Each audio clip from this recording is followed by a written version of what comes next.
नमस्कार दोस्तों, इस वीडियो में हम 19 से 25 जनवरी 2026 की करंट अफेयर को पढ़ेंगे। करंट अफेयर को हम प्रश्नों के माध्यम से पढ़ेंगे। जैसे ये पहला प्रश्न है, ये इसकी व्याख्या है।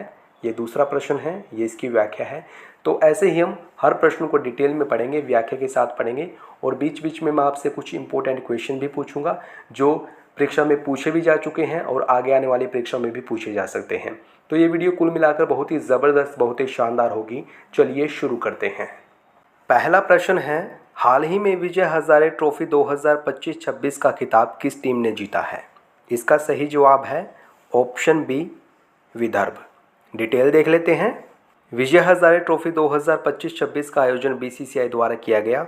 इसका फाइनल मैच विदर्भ और सौराष्ट्र के बीच खेला गया। विदर्भ ने 38 रनों से जीत हासिल की और यह विदर्भ की पहली विजय हजारे ट्रॉफी है। याद रखें, विदर्भ ने पहली बार विजय हजारे ट्रॉफी जीती है। प्लेयर ऑफ द टूर्नामेंट रहे अमन मोखाड़े। इन्होंने टूर्नामेंट में 814 रन बनाए हैं। बीसीसीआई द्वारा इसका आयोजन किया गया है। बीसीसीआई की स्थापना वर्ष 1928 में की गई थी और इसका मुख्यालय मुंबई में स्थित है।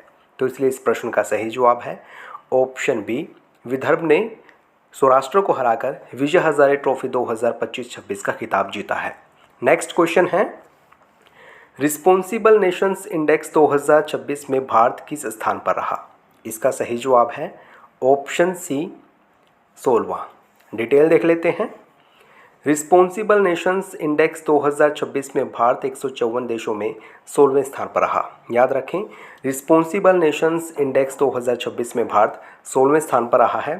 टॉप रैंकिंग वाले देशों की बात करें तो सिंगापुर पहले, स्विट्ज़रलैंड दूसरे और डेनमार्क तीसरे स्थान पर रहा है। सबसे नीचे रहा है सेंट्रल अफ्रीकन रिपब्लिक 154वें पायदान पर। और यह इंडेक्स जारी किया है वर्ल्ड इंटेलेक्चुअल फाउंडेशन ने, जिसकी स्थापना वर्ष 2021 में की गई थी और इसका मुख्यालय नई दिल्ली में स्थित है। तो इसलिए इस प्रश्न का सही जवाब है ऑप्शन सी, भारत 16वें स्थान पर रहा है रिस्पॉन्सिबल नेशंस इंडेक्स 2026 में।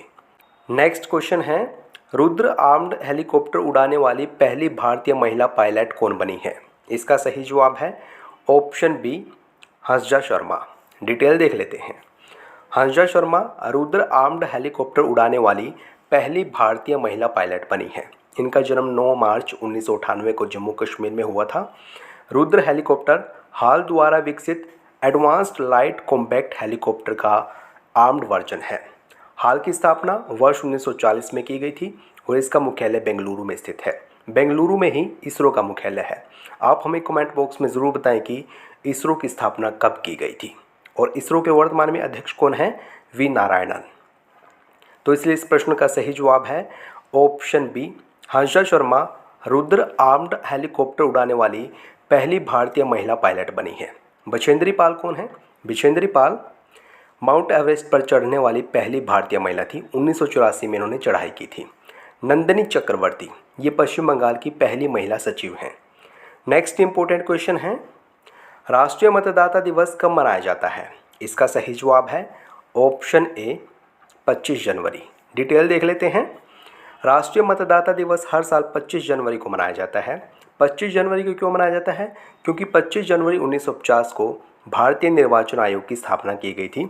इस दिन को 2011 में पहली बार राष्ट्रीय स्तर पर मनाया गया था, यानी कि इसकी शुरुआत 2011 में की गई थी। और वर्ष 2026 की थीम है माई इंडिया माई वोट। तो इस प्रकार इस प्रश्न का सही जवाब है ऑप्शन ए, 25 जनवरी को राष्ट्रीय मतदाता दिवस मनाया जाता है। 25 जनवरी को ही राष्ट्रीय पर्यटन दिवस भी मनाया जाता है। 16 जनवरी को राष्ट्रीय स्टार्टअप डे मनाया जाता है।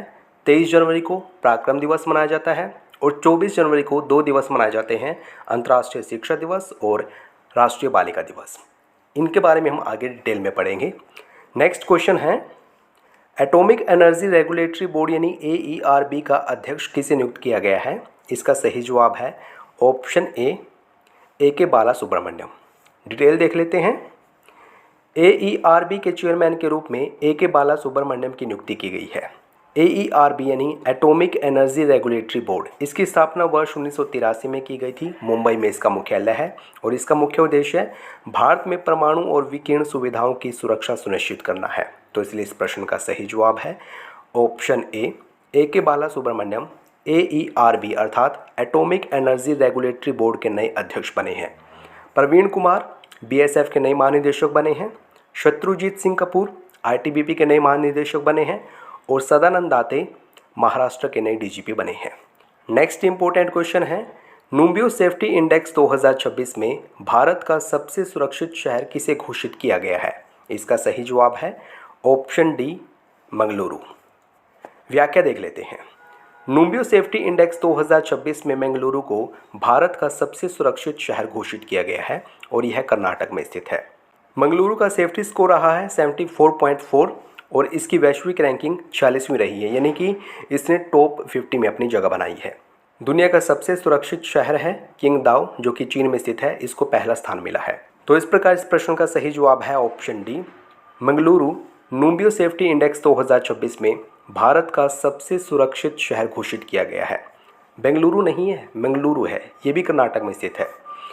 नेक्स्ट क्वेश्चन है, हाल ही में किस भारतीय पर्वतारोही ने यूरोप की सबसे ऊंची चोटी माउंट एल्ब्रूज के शिखर पर बिना ऑक्सीजन के लगातार 24 घंटे बिताकर विश्व रिकॉर्ड बनाया है?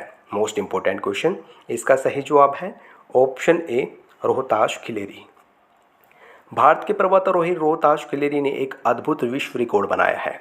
वे दुनिया के पहले व्यक्ति बन गए हैं जिन्होंने यूरोप की सबसे ऊंची चोटी माउंट एल्ब्रूज के शिखर पर बिना किसी सप्लीमेंटल ऑक्सीजन के लगातार 24 घंटे बिताए हैं और एक वर्ल्ड रिकॉर्ड बनाया है। माउंट एल्ब्रूज की बात करें तो यह यूरोप की सबसे ऊंची चोटी है, रूस में स्थित है काकेशस पर्वतमाला पर और इसकी कुल ऊंचाई है 5642 मीटर। रोहताश खिलेरी हरियाणा के हिसार जिले के मलापुर गांव के निवासी हैं। तो इस प्रकार इस प्रश्न का सही जवाब है ऑप्शन ए, रोहताश खिलेरी यूरोप की सबसे ऊंची चोटी माउंट एल्ब्रूज पर बिना ऑक्सीजन के 24 घंटे बिताने वाले पहले व्यक्ति बने हैं और इन्होंने विश्व रिकॉर्ड बनाया है। बछेंद्री पाल पहली भारतीय महिला है जिन्होंने माउंट एवरेस्ट की चढ़ाई की थी। नेक्स्ट क्वेश्चन है, नीति आयोग के निर्यात तैयारी सूचकांक 2024 में बड़े राज्यों की श्रेणी में कौन सा राज्य शीर्ष स्थान पर रहा है? इसका सही जवाब है ऑप्शन ए, महाराष्ट्र। डिटेल देख लेते हैं। नीति आयोग के निर्यात तैयारी सूचकांक 2024 में महाराष्ट्र शीर्ष पर रहा है बड़े राज्यों में।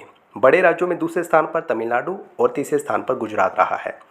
छोटे राज्यों, उत्तर पूर्वी राज्यों या फिर केंद्र शासित प्रदेशों में टॉप पर रहा है उत्तराखंड और दूसरे स्थान पर जम्मू कश्मीर रहा है। तो इसलिए इस प्रश्न का सही जवाब है ऑप्शन ए, महाराष्ट्र निर्यात तैयारी सूचकांक 2024 में बड़े राज्यों में शीर्ष स्थान पर रहा है। उसके बाद तमिलनाडु और फिर गुजरात का स्थान है और छोटे राज्यों में शीर्ष स्थान पर रहा है उत्तराखंड।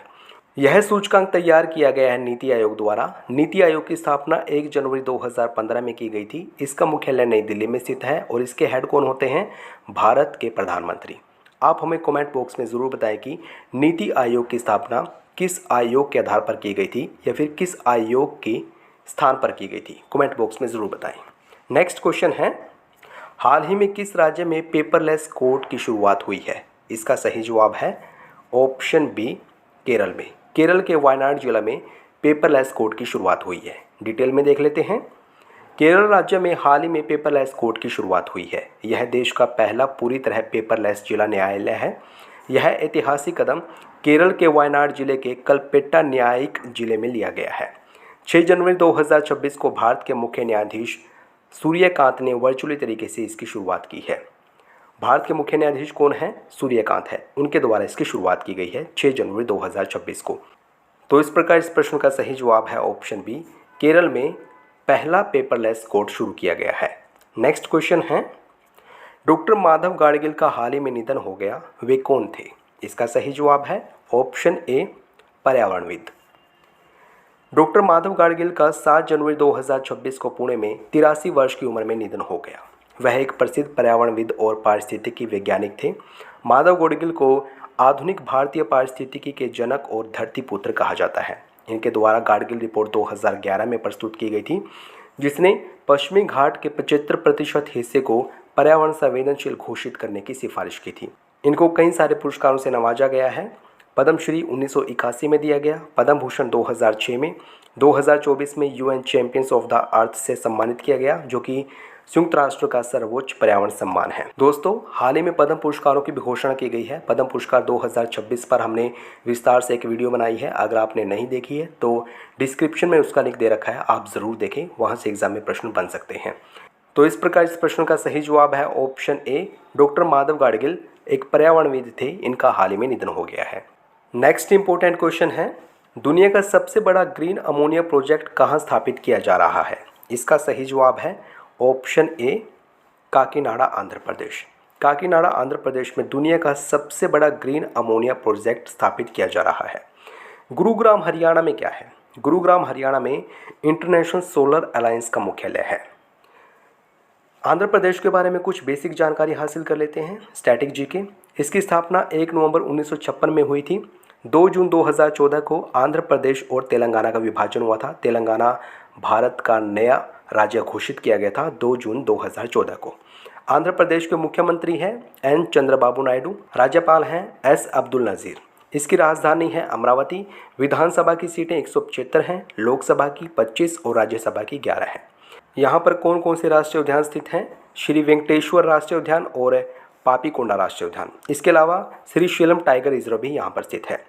कुचिपुड़ी जो कि एक शास्त्रीय नृत्य है, भारत के 8 शास्त्रीय नृत्यों में से एक है कुचिपुड़ी, ये भी आंध्र प्रदेश में सेलिब्रेट किया जाता है।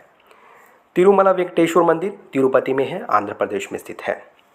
नेक्स्ट क्वेश्चन है, भारत का पहला संप्रभु एआई पार्क किस राज्य में स्थापित किया जा रहा है? Most important question. इसका सही जवाब है ऑप्शन ए, तमिलनाडु।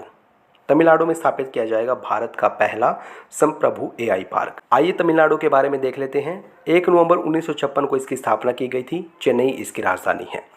विधानसभा सीटें 234, राज्यसभा 18 और लोकसभा की सीटें हैं 39। वर्तमान में मुख्यमंत्री हैं एम.के. स्टालिन और राज्यपाल हैं आर.एन. रवि। इसके अलावा भरतनाट्यम शास्त्रीय नृत्य यहाँ पर सेलिब्रेट किया जाता है। और तंजावुर का बृहदेश्वर मंदिर जो कि एक यूनेस्को विश्व धरोहर स्थल है, ये भी तमिलनाडु में स्थित है। मुदुमलाई, मुकुर्थी और इंदिरा गांधी यहाँ के प्रमुख राष्ट्रीय उद्यान हैं।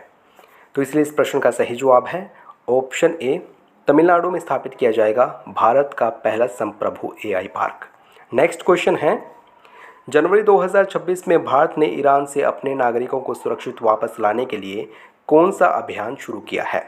इसका सही जवाब है ऑप्शन ए, ऑपरेशन स्वदेश। जनवरी 2026 में भारत ने ईरान से अपने नागरिकों को सुरक्षित वापस लाने के लिए ऑपरेशन स्वदेश अभियान शुरू किया है। यह अभियान 2025 के जून में चले ऑपरेशन सिंधु जैसा था, जब ईरान इजराइल संघर्ष के दौरान भारतीयों को आर्मेनिया के रास्ते निकाला गया था। ऑपरेशन से कई सारे प्रश्न पूछे जाते हैं। इसके अलावा हमें याद रखना है ऑपरेशन कावेरी को, जो कि सूडान में शुरू किया गया था 2023 में। ऑपरेशन अजय इजराइल में शुरू किया गया था 2023 में। और ऑपरेशन गंगा यूक्रेन में शुरू किया गया था 2022 में। तो इस प्रकार इस प्रश्न का सही जवाब है ऑप्शन ए, ऑपरेशन स्वदेश शुरू किया गया भारत के द्वारा ईरान से अपने नागरिकों को सुरक्षित वापस लाने के लिए।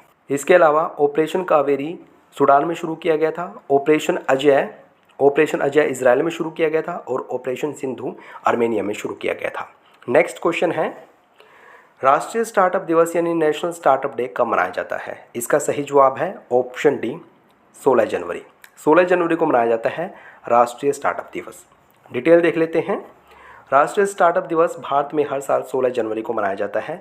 स्टार्टअप इंडिया इनिशिएटिव की शुरुआत 16 जनवरी 2016 को की गई थी, इसलिए 16 जनवरी को यह दिवस सेलिब्रेट किया जाता है।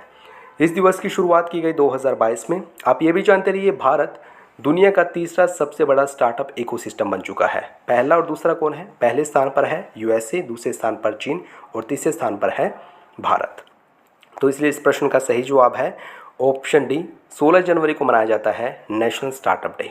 10 जनवरी को विश्व हिंदी दिवस मनाया जाता है। राष्ट्रीय हिंदी दिवस 14 सितंबर को मनाया जाता है। 14 सितंबर के बाद याद रखें 16 सितंबर को मनाया जाता है विश्व ओजोन दिवस। फिर 23 सितंबर को याद रखें आयुष दिवस मनाया जाता है। उसके बाद 27 सितंबर को याद रखें, 27 सितंबर को विश्व पर्यटन दिवस मनाया जाता है। लेकिन राष्ट्रीय पर्यटन दिवस मनाया जाता है 25 जनवरी को। इतने सारे आपको यहाँ से याद रखने हैं। इसके अलावा 22 जनवरी को राष्ट्रीय युवा दिवस मनाया जाता है और 15 जनवरी को सेना दिवस मनाया जाता है। नेक्स्ट क्वेश्चन है, हाल ही में डॉक्टर टोबी केयर्स को पर्यावरण के क्षेत्र में प्रतिष्ठित टाइलर पुरस्कार से सम्मानित किया गया। वह किस देश की नागरिक हैं? इसका सही जवाब है ऑप्शन ए संयुक्त राज्य अमेरिका। डॉक्टर टोबी केयर्स को पर्यावरण के क्षेत्र में प्रतिष्ठित टॉयलर पुरस्कार से सम्मानित किया गया और वह सबसे युवा महिला बनी है जिसको इस पुरस्कार से सम्मानित किया गया है। अमेरिका की नागरिक हैं। इस पुरस्कार को अक्सर पर्यावरण का नोबेल पुरस्कार भी कहा जाता है। आप ये भी जानते रहिए माइकोराइजल फंगी पौधों की जड़ों से कार्बन लेते हैं और बदले में पौधों को पोषक तत्वों जैसे नाइट्रोजन फॉस्फोरस प्रदान करते हैं। टॉयलर पुरस्कार की बात करें तो टाइलर पुरस्कार वर्ष 1973 में स्थापित किया गया था। पुरस्कार राशि के तौर पर 2.5 लाख अमेरिकी डॉलर यानी लगभग 2 करोड़ रुपए दिए जाते हैं। तो इस प्रकार इस प्रश्न का सही जवाब है ऑप्शन ए। संयुक्त राज्य अमेरिका की नागरिक हैं डॉक्टर टोबी केयर्स, जिसको हाल ही में पर्यावरण के क्षेत्र में प्रतिष्ठित टॉयलर पुरस्कार से सम्मानित किया गया है। नेक्स्ट इंपॉर्टेंट क्वेश्चन है, इंदिरा गांधी शांति निरस्त्रीकरण और विकास पुरस्कार 2025 से किसे सम्मानित किया गया? इसका सही जवाब है ऑप्शन सी ग्रासा माशेल। इंदिरा गांधी शांति निरस्त्रीकरण और विकास पुरस्कार 2025 से मोजाम्बिक की प्रसिद्ध मानवाधिकार कार्यकर्ता और समाज सुधारक ग्रासा माशेल को सम्मानित किया गया है। और किसने प्रदान किया है? इंदिरा गांधी मेमोरियल ट्रस्ट ने। इसकी शुरुआत वर्ष 1986 में की गई थी। पुरस्कार राशि के तौर पर 1 करोड़ रुपए नकद दिए गए हैं और साथ में एक प्रशस्ति पत्र और एक ट्रॉफी भी दी जाती है। तो इसलिए इस प्रश्न का सही जवाब है ऑप्शन सी ग्रासा माशेल को इंदिरा गांधी शांति निरस्त्रीकरण और विकास पुरस्कार 2025 से सम्मानित किया गया है। आर्यन वर्ष ने भारत के 92वें ग्रैंड मास्टर बने हैं। नेक्स्ट क्वेश्चन है, भारत ने किस देश के साथ 114 राफेल लड़ाकू विमान खरीद का सौदा किया है? Most important question. इसका सही जवाब है ऑप्शन बी फ्रांस। भारत ने फ्रांस के साथ 114 राफेल लड़ाकू विमान की खरीद का सौदा किया है और इसकी अनुमानित लागत है 3.25 लाख करोड़ रुपए। यह भारत का अब तक का सबसे महंगा रक्षा सौदा है और इसी के साथ भारत में राफेल की संख्या हो जाएगी 176। 36 पहले से हैं, 114 नए लिए जाएंगे और साथ में 26 राफेल एम है नौसेना के पास। तो कुल मिलाकर भारत के पास 176 राफेल हो जाएंगे। तो इसलिए इस प्रश्न का सही जवाब है ऑप्शन बी फ्रांस और भारत के बीच 114 राफेल लड़ाकू विमान खरीद का सौदा हुआ है। नेक्स्ट क्वेश्चन है, 13 जनवरी 2026 को किस राज्य ने आमे पड़ीबा आमा भासारे योजना शुरू की है? इसका सही जवाब है ऑप्शन डी उड़ीसा। ओडिशा सरकार ने नई शिक्षा योजना शुरू की है जिसका नाम है आमे पड़ीबा आमा भासारे योजना। इसका मतलब है हम अपनी भाषा में पढ़ेंगे। इसका उद्देश्य 3 से 6 वर्ष की आयु के बच्चों को उनकी मातृभाषा यानी कि मदर टंग लैंग्वेज में प्रारंभिक बचपन शिक्षा प्रदान करना है। तो इस प्रकार इस प्रश्न का सही जवाब है ऑप्शन डी। ओडिशा सरकार ने शुरू की है आमे पड़ीबा आमा भासारे योजना, 13 जनवरी 2026 को शुरू की है। अगला प्रश्न है, राष्ट्रीय पर्यटन दिवस कब मनाया जाता है? इसका सही जवाब है ऑप्शन ए 25 जनवरी को। डिटेल देख लेते हैं। राष्ट्रीय पर्यटन दिवस हर साल 25 जनवरी को मनाया जाता है। 1966 में भारतीय पर्यटन विकास निगम की स्थापना की गई थी और 1967 में पर्यटन विभाग की स्थापना की गई थी। 2026 की थीम है ग्रामीण और समुदाय केंद्रित पर्यटन। तो इसलिए इस प्रश्न का सही जवाब है ऑप्शन ए 25 जनवरी को मनाया जाता है राष्ट्रीय पर्यटन दिवस। विश्व पर्यटन दिवस कब मनाया जाता है? 27 सितंबर को। और 25 जनवरी को ही राष्ट्रीय मतदाता दिवस मनाया जाता है। 16 जनवरी को राष्ट्रीय स्टार्टअप दिवस मनाया जाता है। 23 जनवरी को पराक्रम दिवस मनाया जाता है। 24 जनवरी को 2 दिवस मनाए जाते हैं, अंतर्राष्ट्रीय शिक्षा दिवस और राष्ट्रीय बालिका दिवस। नेक्स्ट क्वेश्चन है, हाल ही में विश्व आर्थिक मंच सम्मेलन 2026 का आयोजन कहाँ हुआ है? इसका सही जवाब है ऑप्शन बी दावोस में। डिटेल देख लेते हैं। विश्व आर्थिक मंच की वार्षिक बैठक 2026 में दावोस स्विट्जरलैंड में हुई है और ये 56वीं बैठक थी। विश्व आर्थिक मंच की बात करें तो इसकी स्थापना वर्ष 1971 में की गई थी। इसका मुख्यालय जिनेवा स्विट्जरलैंड में स्थित है। तो इसलिए इस प्रश्न का सही जवाब है ऑप्शन बी दावोस में विश्व आर्थिक मंच सम्मेलन 2026 का आयोजन किया गया। नेक्स्ट इंपॉर्टेंट क्वेश्चन है, राष्ट्रीय बालिका दिवस कब मनाया जाता है? इसका सही जवाब है ऑप्शन डी 24 जनवरी। डिटेल देख लेते हैं। राष्ट्रीय बालिका दिवस 24 जनवरी को मनाया जाता है। इसकी शुरुआत वर्ष 2008 में की गई थी महिला एवं बाल विकास मंत्रालय द्वारा। अंतर्राष्ट्रीय बालिका दिवस 11 अक्टूबर को मनाया जाता है। तो इसलिए इस प्रश्न का सही जवाब है ऑप्शन डी 24 जनवरी को राष्ट्रीय बालिका दिवस मनाया जाता है। 24 जनवरी को ही अंतर्राष्ट्रीय शिक्षा दिवस मनाया जाता है। 23 जनवरी को पराक्रम दिवस मनाया जाता है, 16 जनवरी को राष्ट्रीय स्टार्टअप दिवस मनाया जाता है और 12 जनवरी को राष्ट्रीय युवा दिवस मनाया जाता है। नेक्स्ट क्वेश्चन है, हाल ही में किस राज्य के नागौरी अश्वगंधा को जीआई टैग मिला है? इसका सही जवाब है ऑप्शन बी राजस्थान। डिटेल पढ़ लेते हैं। राजस्थान की नागौरी अश्वगंधा को जीआई टैग मिला है, किस अधिनियम के तहत दिया गया है? जीआई यानी जियोग्राफिकल इंडिकेशंस टैग अधिनियम 1999 के तहत। और भारत का पहला जीआई टैग किसे दिया गया था? दार्जिलिंग की चाय को। जीआई टैग वैधता 10 वर्ष की होती है। जीआई रजिस्ट्रार कहाँ स्थित है? चेन्नई में। तो इसलिए इस प्रश्न का सही जवाब है ऑप्शन बी राजस्थान की नागौरी अश्वगंधा को जीआई टैग दिया गया है। नेक्स्ट क्वेश्चन है, राष्ट्रीय युवा दिवस कब मनाया जाता है? इसका सही जवाब है ऑप्शन ए 12 जनवरी। डिटेल पढ़ लेते हैं। राष्ट्रीय युवा दिवस 12 जनवरी को मनाया जाता है और इसकी घोषणा वर्ष 1984 में की गई थी। 12 जनवरी 1863 में कोलकाता में स्वामी विवेकानंद का जन्म हुआ था। उनकी जयंती को राष्ट्रीय युवा दिवस के रूप में सेलिब्रेट किया जाता है। तो इसलिए इस प्रश्न का सही जवाब है ऑप्शन ए 12 जनवरी को मनाया जाता है राष्ट्रीय युवा दिवस। 16 जनवरी को राष्ट्रीय स्टार्टअप दिवस मनाया जाता है, 23 जनवरी को पराक्रम दिवस मनाया जाता है, 24 जनवरी को 2 दिवस मनाए जाते हैं, अंतर्राष्ट्रीय शिक्षा दिवस और राष्ट्रीय बालिका दिवस। नेक्स्ट क्वेश्चन है, पराक्रम दिवस कब मनाया जाता है? इसका सही जवाब है ऑप्शन सी 23 जनवरी को। पराक्रम दिवस 2026 में 23 जनवरी को मनाया गया है। नेताजी सुभाष चंद्र बोस की 129वीं जयंती। इसकी शुरुआत वर्ष 2021 में की गई थी। नेताजी सुभाष चंद्र बोस का जन्म 23 जनवरी 1897 को कटक ओडिशा में हुआ था और इनका प्रसिद्ध नारा है, तुम मुझे खून दो मैं तुम्हें आज़ादी दूंगा। तो इसलिए इस प्रश्न का सही जवाब है ऑप्शन सी 23 जनवरी को मनाया जाता है पराक्रम दिवस। 15 जनवरी को सेना दिवस मनाया जाता है, 16 जनवरी को राष्ट्रीय स्टार्टअप दिवस मनाया जाता है, 24 जनवरी को अंतर्राष्ट्रीय शिक्षा दिवस मनाया जाता है और साथ ही साथ राष्ट्रीय बालिका दिवस मनाया जाता है। अगला प्रश्न है, अंतर्राष्ट्रीय शिक्षा दिवस कब मनाया जाता है? इसका सही जवाब है ऑप्शन डी 24 जनवरी। डिटेल देख लेते हैं। अंतर्राष्ट्रीय शिक्षा दिवस 24 जनवरी को मनाया जाता है और इसकी घोषणा वर्ष 2018 में की गई थी। 2026 की थीम है शिक्षा के सह निर्माण में युवा की शक्ति और भूमिका को उजागर करना, यानी the power of youth in को क्रिएटिंग एजुकेशन।